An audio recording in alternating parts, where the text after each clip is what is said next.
And now your host. Welcome back to the program. I'm Zev Brenner. I think it's been quite a while since we last had Dean Henry Abramson, the Dean and Professor at Loudermill College of Arts and Sciences. We spent time together on a wonderful cruise, and he gave such great lectures. It was great to have him aboard.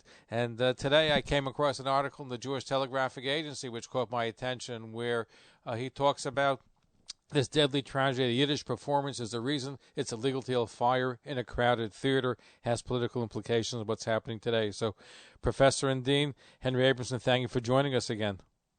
Thank you so much for inviting me. It's a real pleasure. Thank you. So, we're all geared and ready to see next week there's going to be an impeachment trial in the Senate, and the President of the United States is going to say that free speech is involved, and then they're going to say the limits on free speech. They're going to say it's like calling out fire in a crowded theater. So tell us let's begin with the Yiddish part of your article. So before we get to the current political implications, let's look at what happened. Yeah, sure. That'd be my pleasure. And I guess how the whole fire in the theater came about. Yeah. So just yesterday, the president's defense attorneys filed a brief, and they have two essential arguments. One is that the trial is not constitutional, and the other is that the speech that's really in question, the January 6th speech, in which he spoke about, you have to fight like hell and things like that. He argued that that's protected speech by the First Amendment.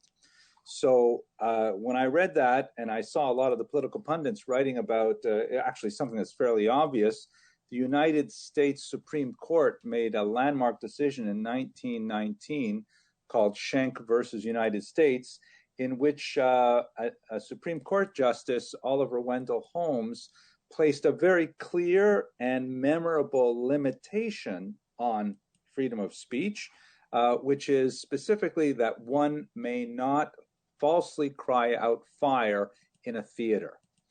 And that's when I remembered the horrible 1887 tragedy that occurred in East End, London, regarding a Hebrew dramatic club. It was a theater in which precisely that happened. And so when I did a little bit more digging, I saw that in fact, that is probably precisely the event that Oliver Wendell Holmes was referring to, because he himself was a great fan of the theater. He traveled to London quite frequently in his youth, and even published articles that were his own theater reviews of what he saw in London. So that's really the tragic Jewish backstory to that Supreme Court decision of 1919. I never realized it was based on a Yiddish play or Yiddish theater. Yeah, precisely. Sad but true. But it's a wow. great example of the real tragedy that occurs, and we're grateful to Justice Holmes for making it part of the American political vocabulary. Wow, it's amazing how everything traces back one way or another to the Jews, right? Because I heard that expression, you can't cry fire in a crowded theater. That's been, you can have First Amendment right up until that point in time, but I didn't realize where it came from. You also write about another incident in the Talmud. Yeah, there's actually a discussion in Gemara Shabbos that speaks about the ban on a particular kind of hobnailed shoe or sandal that, people back then in the first century, actually this was the second century most likely, would put like nails that stuck out of the bottom of their shoes like cleats to give them greater traction when they're farming and things. And they were all crowded in a cave, probably during the Hadrianic persecution of the 130s, the one that's primarily associated with the death of Rebbe Akiva, the Asara Huge Malchus. And they were all crowded in this dark cave. And then they thought, there are two versions of the Talmud, but they thought that the Romans were approaching. And so rather than being trapped in this cave, they all scrambled to get out. And in the ensuing chaos, they killed each other, stamping on each other with these hobnailed boots. And so the rabbis actually made a ban on these particular kinds of footwear as a result. No, it's interesting, but the question, though, that I guess we're going to be grappling with, and I'm sure you're grappling with as well, is the limits of free speech today. In the case of the Yiddish Theater, it was a tragedy because the fire was really contained, and somebody cried fire. It was a stage fire, right? We're not completely sure of all the circumstances, but yet it led to a stampede, it led to people dying. The question, though, is how far does free speech go today? It's a metaphor, yelling fire in a theater. How far does it go? I think, any thoughts about that? I'm hesitant to speak about the present moment in particular. I'm a historian, so I deal much better with the past than I do with the present or the future. But I think that, the decision of Schenck versus United States, which produced this memorable phrase, is actually quite clear and I think is very relevant to our times. What Oliver Wendell Holmes argued when he authored that majority opinion, he wrote that the most stringent protection of free speech would not protect a man in falsely shouting fire in a theater and causing a panic, because, he wrote, it created a clear and present danger and a subsequent evil that would result. So, I don't know how to make the analysis to the contemporary situation, but it seems to me very clear in his logic that any speech that a person would engage in that would be reasonably assumed to be of danger to others should not be protected by the First Amendment. Are you curious about the specifics of that particular case, by the way? Yes, of course. Yeah, so it's a fascinating case because it had nothing to do with the theater, nothing to do with fire. It was a case where an individual was distributing flyers encouraging young American men to avoid conscription in World War I. In other words, he was publicizing and urging men to break the law. And when he was arrested for this, his defense was that this is part of my First Amendment right to express myself. I don't think people should be signing up to fight in World War I, and I think they should, not be doing so. And so he was publishing these flyers. And in the back and forth of the case, the decision was that no, you cannot say things that are likely to cause people to break the law. So the metaphor from the theater is much more pungent because, of course, unfortunately, 17 people died as a result of that stampede in the East End London theater. But that's essentially the metaphor that Wendell Holmes wanted to connect to the case of the conscription flyers. But there's maybe a difference, because if you encourage people to break any law, that's what it sounds like, then your free speech may be compromised, or you cannot engage in that. Here we're talking about, in the case of a theater where you're calling fire where people are actually going to die, it's a different standard. Or is it, in your opinion?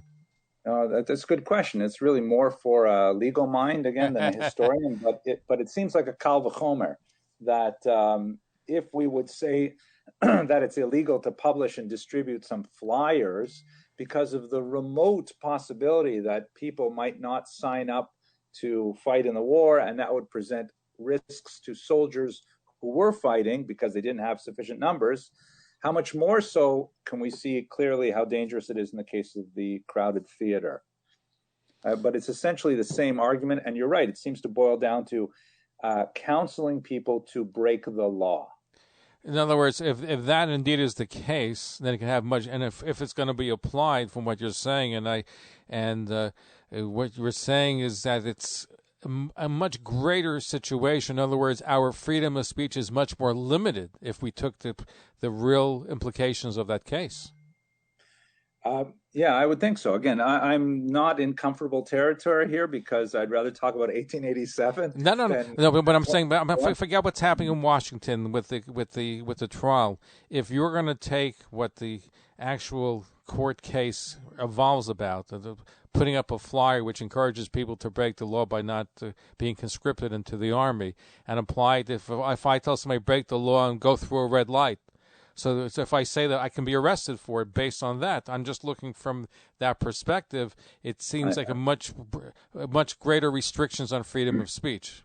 I think that's quite correct. And it seems to me that what would be appropriate for Schenck to have done would be something like put up flyers saying, let your congressman know you do not think this is an appropriate conscription. That let your congressman know that the draft should not be imposed. That kind of thing is perfectly legal because it's engaging people, and people are allowed to engage in political debate about policy. But telling people to break the law with the expectation that they actually will is apparently not protected, at least in my layman's read of that. No, it sounds very interesting. In your historical research, have you seen cases where this law has been broadly applied? Outside of my area of specialization in Jewish history, I'm not familiar with too many of these. I think it does actually step on Jewish history, though, in a few key areas where, and this is a sticky thing for America in particular, because a lot of other countries don't deal with these problems in the same way. What about hate speech? Like, what is the threshold at which people can espouse anti-Semitic views and express them before they are actually threatening other human beings? Like, if someone gets up and says, I don't know, Jews are negative characteristic X, whatever it is, that's hard to, I think, prosecute as being something that would cause actual harm to Jews. It's not nice, and I'm sure the Chafetz Chaim wouldn't appreciate it, but I don't think that it's illegal. But if they were to say that you should go out and beat the Jews, then that would certainly be not protected by the First Amendment. But if I would say all Jews should die, for example, I didn't say anybody should do anything, would that also fall in that same category? I think what Oliver Wendell Holmes wanted to say is, if it is a clear and present danger, that you would have a reasonable assumption that people would act on your suggestion, then yes, it would be dangerous and not protected by First Amendment. That's, I think, the crux of the argument about President Trump's speech was, did he have a reasonable assumption that the words that he was speaking would result in something like the Capitol Hill riot? If he did, then that's not protected speech. Right, and that's and there's a different other question of whether it's constitutional or not. But certainly, I found it fascinating about the limits of free speech based on the actual case. And you're the first time that I've come across this was in your article. So I wonder if ever anybody's going to use that as a means to restrict speech, and maybe can Twitter or Facebook or any of these other social media giants that are monitoring speech use that as their standard. I'm wondering. Yeah, no, that's also a fascinating observation and question, and obviously a very pressing problem that ironically is affecting both the left and the right in American politics. The technology companies have traditionally, or it's not that long a tradition, but for the last decade or so, they've relied on the notion that they're not really a media company. They're not really providing news. All they're doing is providing a platform for people to discuss the news. So that gives them a much lower threshold of responsibility to police what is on their medium, like on YouTube or on Facebook or whatever. And maybe it's time to change that. Maybe that's something that we really do have to pay attention to. What's your next article going to be about? Oh, I don't know. For JTA, I have a great editor there named Laura Adkins, and I just got a sense of what kind of things appeal to her, and when they pop in my head, I wrote that article in about an hour, because it basically wrote itself. What I'm working on, though, quite with a lot of effort right now, is a major 3-volume study of the history of the Jews for Koren Publishers in Jerusalem. And that's a major project for me. I hope to have the first volume finished this summer, and that's what takes up most of my energy. I look forward to that. I look forward to hearing more of your lectures. Fascinating. Thank you. That's very kind of you. Dean Henry Abramson is Dean and Professor, Lander College of Arts and Sciences, Machon LeParnasse Institute for Professional Studies. Thank you. Thank you for shedding us some light. And I'm just feel chilled by the limits of free speech. I thought we have much more expansive based on our conversation tonight.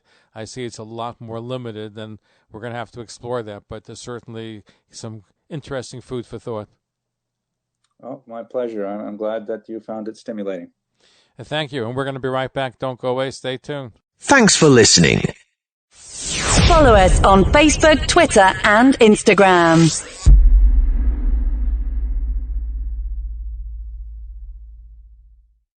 Talkline Network Radio, America's longest-running Jewish broadcast network, the voice of the Jewish community.